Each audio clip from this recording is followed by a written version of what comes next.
Ukrainian armoured vehicle, and we're heading towards the Russian border. We're about just a few kilometres away now, heading from Suja into Russian Kursk, where Ukrainian forces have pushed Russian soldiers back.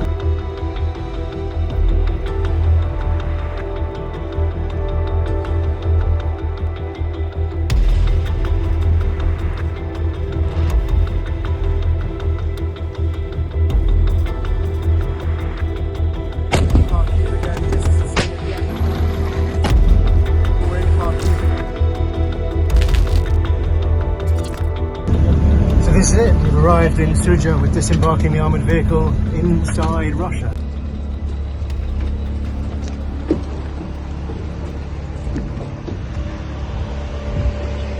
My name is Jerome Starkey. I'm the defence editor of The Sun newspaper, and this is Frontline, your weekly roundup of the most important news from the war in Ukraine. And today, in a special edition, we're coming to you from Suja in Russia's Kursk province, which is the territory that has been captured in Ukraine's lightning cross-border blitz, which is now well into its fourth week. This is the main square of the town, and behind me is what remains of a statue. I believe that was once a statue of Lenin. Ukraine says it has captured more than 500 square miles of this province. That is about an area the same size as either Los Angeles or the Brecon Beacons National Park in Wales. They've captured some 600 Russian prisoners of war and now control about 100 settlements, ranging in size from towns like this to small hamlets and villages. President Zelensky of Ukraine said last night that this offensive is part of Ukraine's plan to end the war. And so whilst it's too early to say whether or not this is indeed a turning point in the conflict, there's no doubt that Ukraine has turned the tables on Russia by advancing and capturing sovereign Russian soil. It was the first time since the Second World War that a foreign army has invaded Russia and captured Russian territory. A devastating, humiliating blow for Vladimir Putin, and he has, of course, vowed vengeance, and we've seen some of that in the last few days. We've seen devastating, massive bombardments across Ukraine by Russian rockets and missiles, more than 200 overnight on Monday, or more than 100 overnight on Tuesday, and they have caused significant damage to Ukraine's energy infrastructure. That's the message from President Zelensky, and he's renewed calls in the wake of those attacks for the West to lift the bans, the de facto bans that are preventing Ukraine from using some of the most powerful weapons that they've been donated, like the Storm Shadow missiles. Zelensky wants the West to lift the bans on using those against targets in Russia. Now, initially, Ukraine said that this incursion into Kursk was to try and create a buffer zone to prevent Russian attacks on Ukrainian territory. But we also understand, and indeed Vladimir Putin has suggested, perhaps speaking truth, that this may prove to be a bargaining chip for Ukraine to use in any negotiations. Ukraine has lost a large amount of territory over the last 2.5 years of this conflict. It's won some of it back, but it has lost a huge amount of territory and has said repeatedly that it won't end the war unless it gets that territory back. Now, by controlling this patch of Russia, that gives Ukraine something to trade. And of course, they also have the prisoners, 600 prisoners of war, which they intend to trade to get their own compatriots back from Russian captivity. Large numbers of Ukrainian prisoners of war have been captured over the last year and a half. Over the last two, large numbers of Ukrainian prisoners of war have been captured over the last 2.5 years of conflict. Ukrainian soldiers here are quite keen to show that, for example, this shop, an optician's selling glasses, most of the glasses inside that shop are still on the racks. The computer is still at the sort of sales terminal, and showing that's the point they're trying to make, is that they haven't looted. Obviously, it's impossible for us to see more than we're allowed to buy these Ukrainian soldiers at the moment, but that's part of what they're trying to impress upon us, and indeed they claim on the Russian population. They are different, they're behaving much better than the Russian soldiers.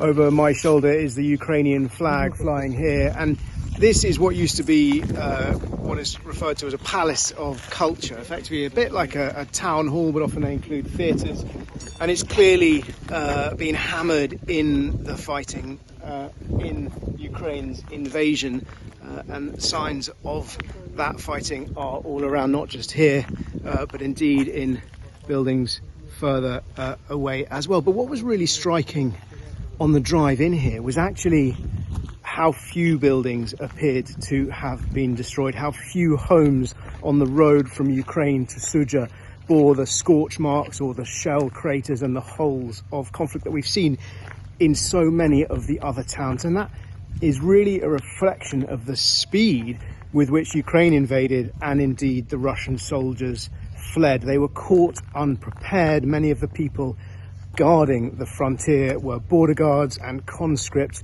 not battle-hardened or particularly well-trained soldiers ready to face this kind of onslaught. There was more of a battle here in Suja, and the evidence of that is all around. There aren't many people. We haven't seen many people. I've seen one man on a bicycle as we drove in. Again, that isn't particularly unusual given the other sorts of towns that I've visited over the course of the last 2.5 years, towns that have been at the epicenter of the fighting. And the fear for many Ukrainians is that the relative tranquility that I'm experiencing right now here in Suja is not going to last. We know that the Ukrainian forces are beginning to dig in. Their rate of advance has slowed down significantly. Commanders say they are still taking ground, but the rate of advance has slowed down, and that is they're now digging in, preparing defensive positions, and they're expecting the Russians to try and hit back and to try and force them out of this Russian territory. And of course, that this is a sore on the battlefield from Moscow's point of view, an embarrassment, a humiliation that Ukraine has managed to do this. But it isn't the whole story. Ukraine achieved a spectacular surprise, a surprise that many people thought had become impossible in modern conflict, massing forces, sufficient forces to create a breakthrough before their enemy knew what was happening. And I spoke to one of the soldiers who was involved in the assault, and he said they only got the orders to take part the night before, but they were ready and they were able to maneuver into position. And indeed they came in, they captured in one encounter, they captured some 28 Russian prisoners of war. And that soldier, Maxim, described to me how at about 500 meters distance, the Russian soldiers held up their guns above their heads in a sort of symbolic act of surrender. And their commander began shouting out, and Maxim engaged him and had this conversation, because of course that is the most fraught moment for soldiers trying to surrender, that moment when they decide not to fight. But he said they'd been pounded by Ukrainian artillery, and as they advanced onto that position, the Russian soldiers saw a Ukrainian tank bearing down on them with its barrel aimed at them. And Maxim said the soldiers made the right decision, because not all of the soldiers here, clearly not all of the soldiers have surrendered. Indeed, he said as they were driving to that position, they were ambushed, and indeed in that exchange a number of Russian soldiers were killed. There are also reports, predictable reports, that Ukraine has also lost a large number of soldiers in this conflict. Those reports both coming from Russia, we should take their figures with a pinch of salt, but also corroborated by soldiers who come back from the front line. Fighting is expensive in terms of lives, and both sides have been hemorrhaging troops. Ukraine has taken losses, and not only has it taken losses, it's been forced to move valuable resources into this conflict in order to give it the crucial advantage that has allowed it to take so much territory. But that has meant it's weakened itself elsewhere. Now, Ukraine says Russia is simultaneously weakening itself elsewhere as well, because Russia's been forced to bring forces off the front line in Donbass and in southern Kherson and bring them up here to try and contain this advance. But nonetheless, we know that Russian forces continue to take ground, significant amounts of ground, near the gateway town of Pakros, which is in Dnipropetrovsk Oblast, but is a gateway to Donetsk. So it sits on a key road junction, Pakrovsk, linking which Ukraine uses to reach its forces further forward in towns like Kramatorsk, Konstantinivka, and formerly places like Bakhmut, which have become synonymous names, synonymous with the carnage of this conflict.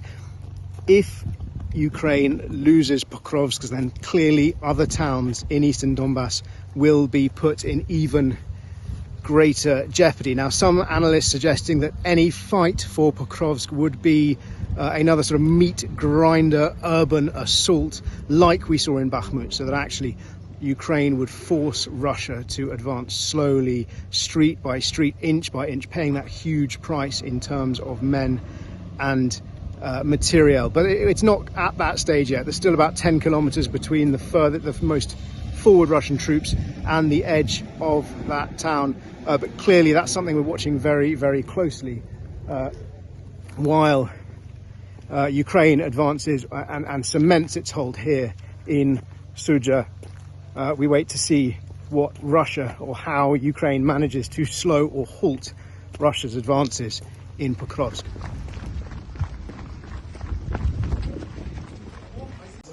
We just had a little request to run across a car park, and that was apparently because of concerns about Russian drones that may or may not be in the sky. And we've come into a building that is being used as, I suppose, some sort of shelter and civilian respite centre. The soldiers said they've got mostly old people and invalids here who potentially need help, unable to care for themselves. It's also where they appear to be distributing some sort of food and supplies.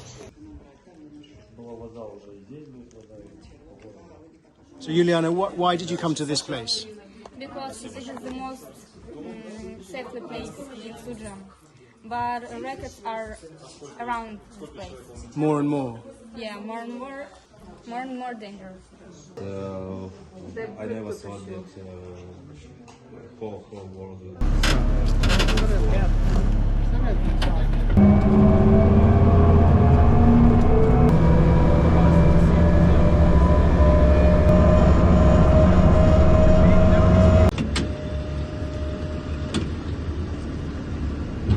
So we've come to another village in Kursk Oblast, which the Ukrainians have captured from Russia. They've asked us not to name it. They've put a few conditions on this trip, and that's one of them. The other ones are not showing any Ukrainian positions, any military layouts. Clearly they don't want to reveal the sort of disposition of their forces here. Here, though, in this village, what they wanted to show us is that they've brought a few bits of aid to a couple of old people living in this apartment building behind me.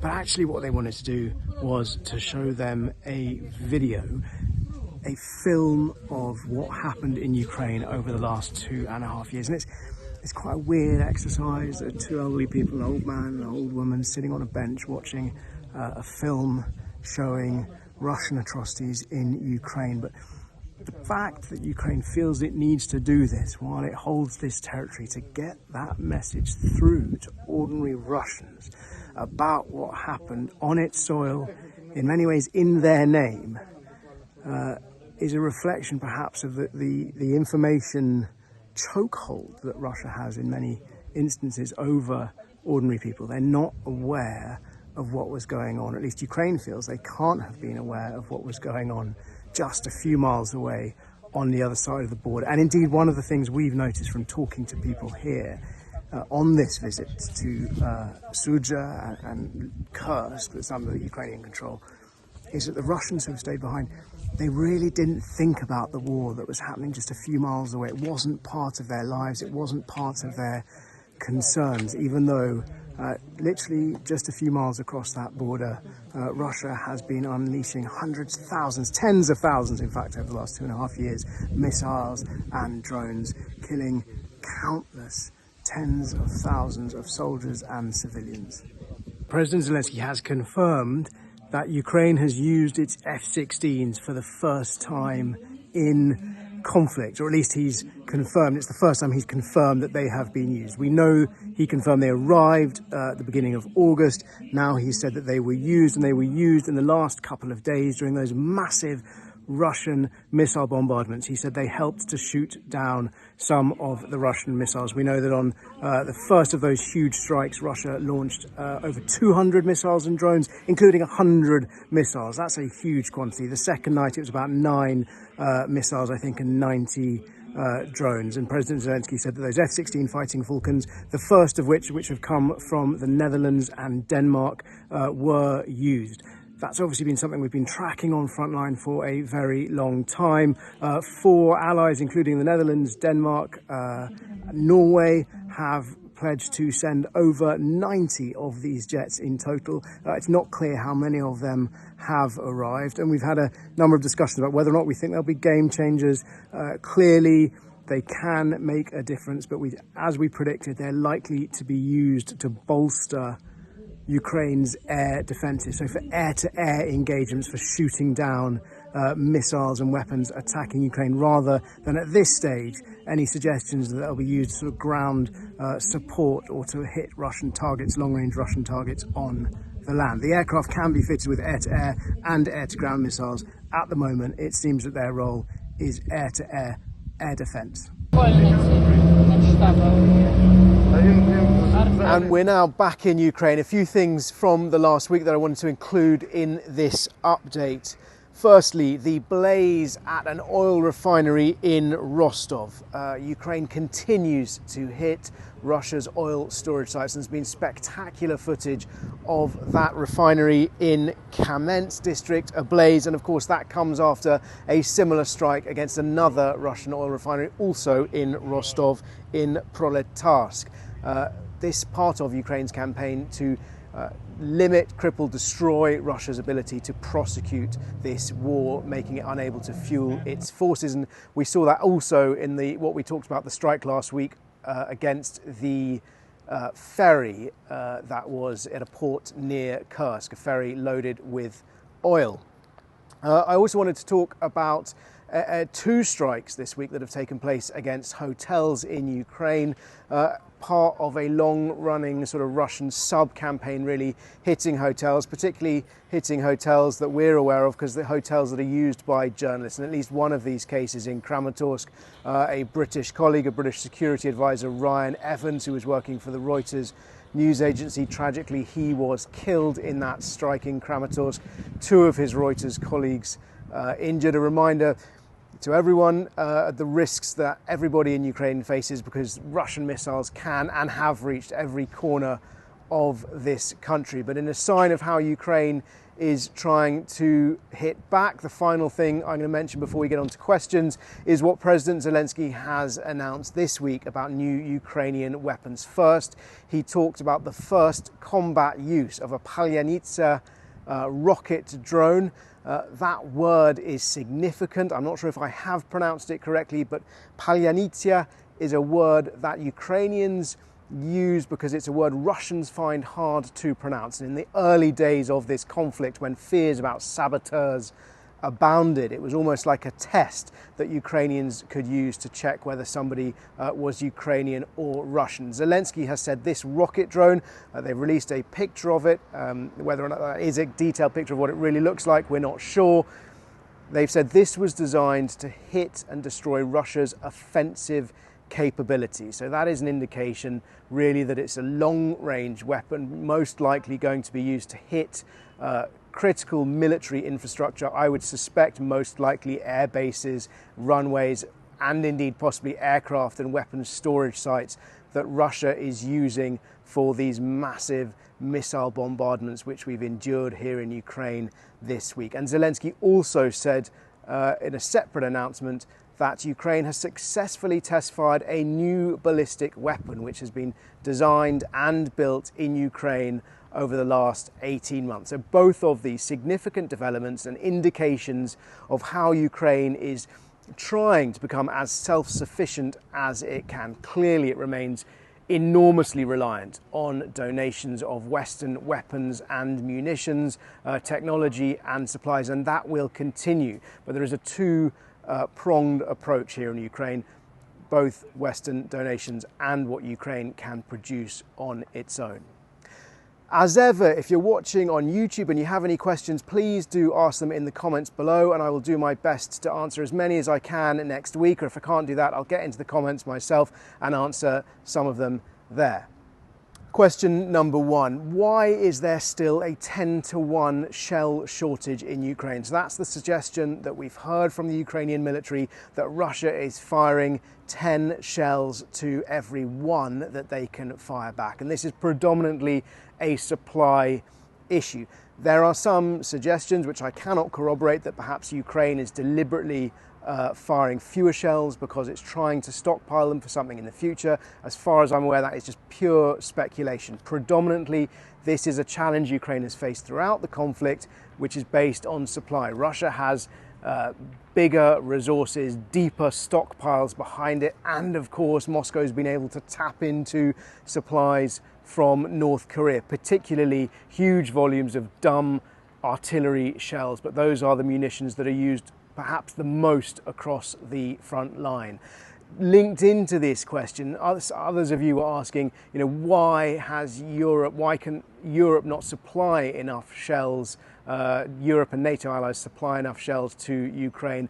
And this ultimately comes down to the fact that Russia has put its economy on a war footing. By some estimates, Moscow is spending 40% of its budget on defense and security. There's no doubt that in the West, NATO countries, Ukraine's allies, have increased both spending on defense and production of ammunition, but they were starting from a very, very low base. Stockpiles were very, very small, and the rate of production was also very, very small. So even though, for example, in Britain we heard things about an 8-fold increase in ammunition production, really that was meaningless because they were producing hardly any before. They're still producing not that much. The numbers are classified, but nonetheless across NATO they are trying to increase production. They're also trying on behalf of Ukraine to buy in ammunition from third countries, and that's particularly from countries that used or use Soviet caliber artillery guns, because the Soviet caliber is different to NATO. So countries, for example, like Pakistan, countries across Africa that might have stockpiles, that do have stockpiles of those shells in order to keep Ukraine's Soviet era weapons firing. But nonetheless, it's a good question, highlighting a problem that Ukraine faces, which is just simply the scale of resources to stay in the fight. And that is most acute in somewhere like Pakros. We saw it in places like Bakhmut, in Avdiivka, in Klishivka, and currently in Pakrovsk, and on that eastern Donbass front, where Russian forces continue to take ground. Question number two, Ukraine has shown that Russia's military is just a shadow of this mighty force we thought it was. Why do countries or people under the thumb of Moscow not rise up? Well, there's two parts to that. I'll answer it fairly quickly.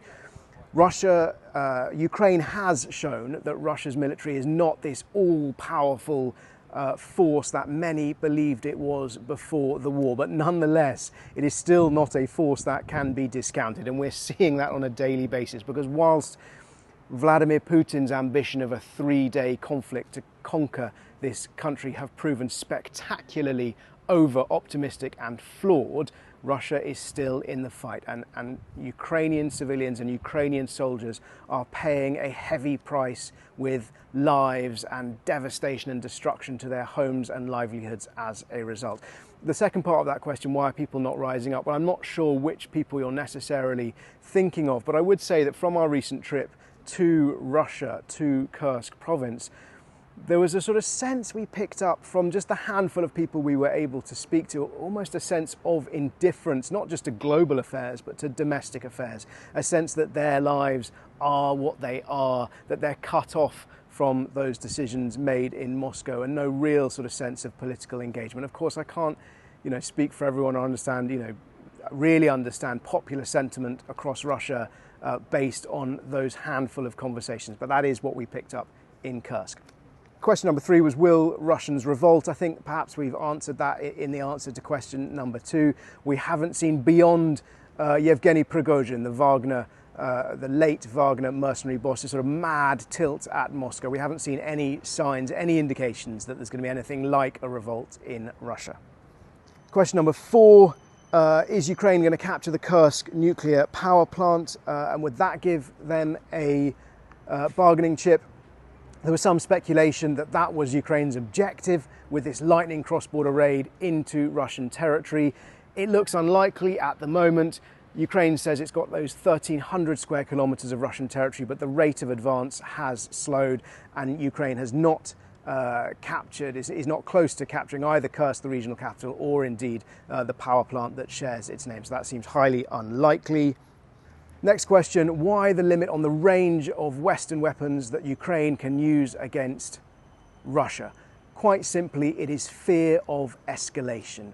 The West has increased both the type of weapons and relaxed the rules around how those weapons are used against Russia over the last 2.5 years. When this war started, the Western weapons we were talking about were things like the NLAW anti-tank weapon, the Javelin shoulder-launched missile. Now we're talking about ATACMS, long-range missiles, Storm Shadow bunker-busting cruise missiles. But there are restrictions still in place, particularly about using those long-range weapons against targets in Russia. Ukraine wants them lifted. Some allies, Britain among them, appear to be squarely behind that desire.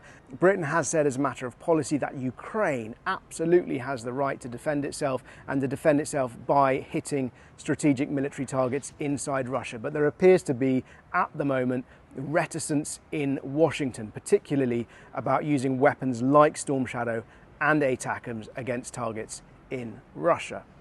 And the final question, it's a question we hear a lot, is Ukraine winning?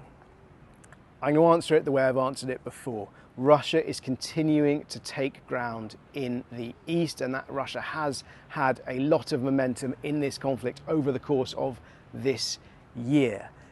However, there is no doubt that Ukraine has turned the tables on Russia with its offensive, with its lightning cross-border raid into Russian soil in Kursk. Far too early now to say whether or not that offensive will turn out to be a tipping point, a turning point, but nonetheless, Ukraine has clearly turned the tables on Russia. They have seized 1,300 square kilometres, about 500 square miles. That's an area the size of Los Angeles, the Brecon Beacons in Wales, however you want to frame it. It is Russia's worst loss of home soil since the end of the Second World War, and without doubt, a significant landmark in the conflict. As ever, thank you for watching. If you do have any more questions, please ask them in the comments below, and I'll do my best to answer as many of them as I can next week.